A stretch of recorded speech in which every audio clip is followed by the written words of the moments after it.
Today, I'm going to present the paper entitled Constraint Programming for the Pandemic in Peru. My name is Willy Ugarte and came from the University of Applied Science in Lima, Peru, UPC. And just to take a look an overview of this problem, first I'm going to show how there are some real-world problems for the pandemic that arise for this kind of methods. Uh, I'm going to show how or why other methods do not really work for this specific problem, assigning beds or capacities for the hospital in Peru. Then I'm going to show some examples of constraint programming. How do it works? Why do we care about constraint programming? How it's a subfield of artificial intelligence? Then an abstraction of the main problem that we're going to have. Solve constraints. So some of the constraints that we would like to have. And finally, some of the results. You saw in in the media, in the news, everywhere, there are many problems that have arisen because of the pandemics. Most of them are related from the diagnosis, knowing if someone is infected or not, and most of the work is made with machine learning or predictive algorithms in try to diagnose, try to classify the data for infected or not infected people. There are other kinds of problems, for instance, staff rostering in hospitals in order to try to schedule how do we treat, how do we establish an order and schedule for the staff, for the doctors and nurses in the hospital. And other kinds of problems are just assignating how do we assign the resources of the hospital for the ill, for the infected people. So for this latter problem, the hospital must organize very quickly in try to treat the ill people, and I'm going to show how do for this specific kind of problems, not all the classical predictive algorithms of machine learning really work. So in this case, it's easy to see which is the problem. In this case, let's imagine that this is a real map for a real area, a real city, a real district, and each one of the red points, red dots, represents an ill person, an infected person, and green, the green ones represent the hospitals. Okay, and the problem is just how do we assign the attention from the red points or from the hospitals into the infected people. And as you can see, the points have different sizes and representing the severity of this problem. So at these points, these narrow points means that is someone that does not require that much attention.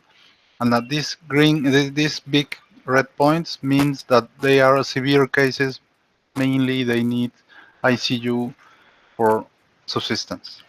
Okay, so try to match infected people and hospital resources, hospital beds, given multiple criteria. In this case, the criteria is the distance. We try to go to the nearest hospital.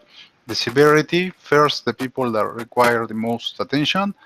Sure, many of the people in the machine learning community could say there are many methods for these kinds of problems, and they are right. There are many methods that are in the literature for all kinds of problems with all kinds of characteristics.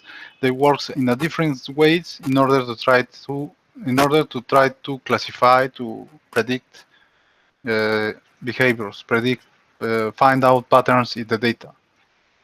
So, for instance, if we take neural networks that are the most famous ones, especially for the growth and the use of deep learning recently, we're going to see that this might work, but which is the problem with this? First, in order to train an ANN, or artificial neural network, we need to require to consolidate, to have a lot of historical data. And this specific case is from the pandemic in Peru. Peru is a third world country, and we don't always have available, at least at the beginning of the pandemic, available many of the data from the hospitals, from the infected people, and so on. So find out or retrieving this historical data is going to be difficult. Even if we do manage to find it, clean it, and consolidate it in order to have some very worth data set is going to take a lot of time, because as you know, most of these methods require that the data sets are uh, very clean and have concise and coherent values. And then, even if we manage to do all that, we must train this network. We must know how many layers, how many nodes, which kind of network is going to be convolutional, is going to be recurrent, or we are going to try different combinations, a mixture. We don't know. So all of this is going to take a lot of time and a lot of effort. On the other hand, we have constraint satisfaction problems that we only have to formulate as such. We're going to see later some examples. They don't require any of the data. It's just a model of CSP, and when the model of CSP is solved, the solver is going to give us a solution. The solver do not require any of training, do not require any other than the model. So they're going to solve it uh, much in a molecular time without historical data. So this subfield of artificial intelligence is called constraint programming, and is the study of solving CSPs by using many or various techniques to find out solutions for a given model. So to see this more clearly, I'm going to show you a classical example. This is called graph coloring, and let's imagine that this is any map of any country or any region, and we only would like to colorate different regions with different colors by only having with the only constraint that neighboring areas must have different colors. We can represent this as a graph, as we can see this graph with x1, x2, x3, and so on. And the only restriction is this: each one of them is going to have a color, and the edges represent that they are neighbors and they must have different colors. So the variables are easy. Each variable, each node is going to have one color. In this case, could be among these four colors: red, green, blue, and purple. And they must have different colors if they have an edge. They are neighbors.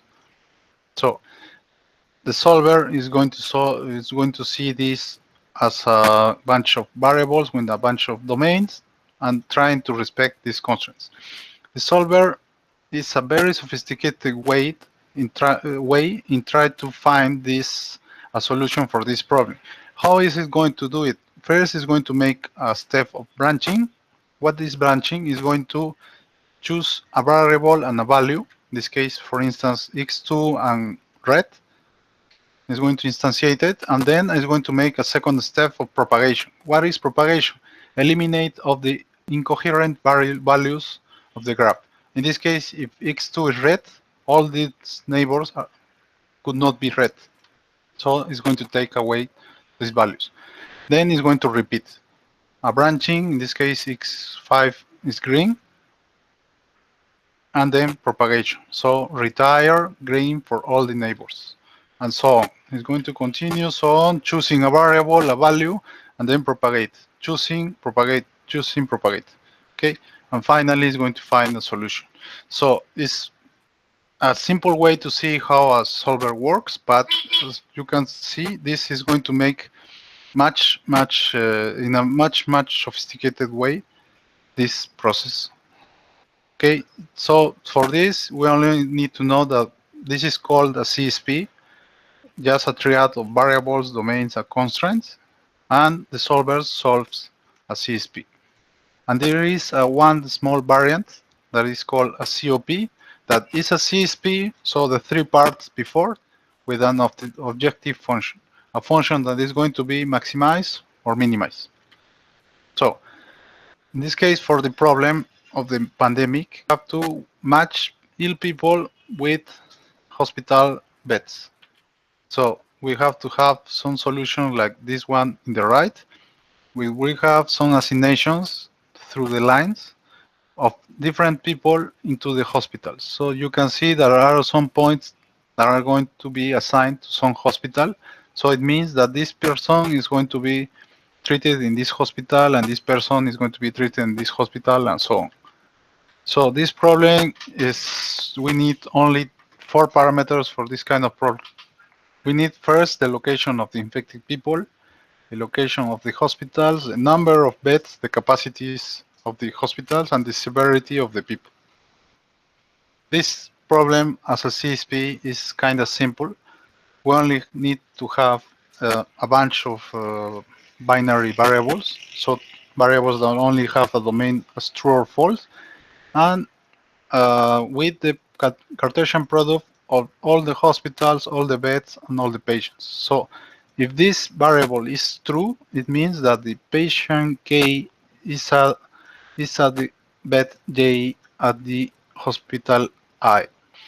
And we must have some hard constraints, of some rules that we must follow. For instance, in every bed, there must be at least, at most, one person. You cannot have two people in the same bed. And a person must not be assignated in two places. You cannot have a patient assignated in two beds in different hospitals. That's all. These are called hard constraints because are main core for this kind of problem. They are fundamental. And there are all other kinds of constraints that are called soft constraints. That are the constraints that we would like to satisfy, we would prefer to satisfy, but if we don't, it doesn't affect the problem. So in this case, for instance, we are a third world country. We would like to place every sick person into a bed. We would like to treat everyone, but as you know, this is impossible. So how do we solve this problem? By maximizing the attention. Every person should go to the nearest hospital. Also, this is, we try to minimize the distance for all the people. And finally, we like to treat severe cases before some of the less severe cases. Now we're going to show some of the results. So this is an experimental study that we are going to make. All the experiments were made in a simple CPU with 16 gigabytes of RAM and Linux as an operating system, and we have used the solver oral tools developed by Google. We have some real data from 10 hospitals at Lima, the city of Lima, and we have 5 kinds of severity according to the Health Ministry of Peru. So we have asymptomatic, weak symptoms, strong symptoms, hospitalization required, and ICU required, given the proportions for all these people. As we can saw, we have made 2 scenarios. The first one only using ICU beds. As you can saw, there are not much assignations. For instance, this hospital has H2 has a lot of assignations because it's a hospital with a lot of UCI beds, but not that much.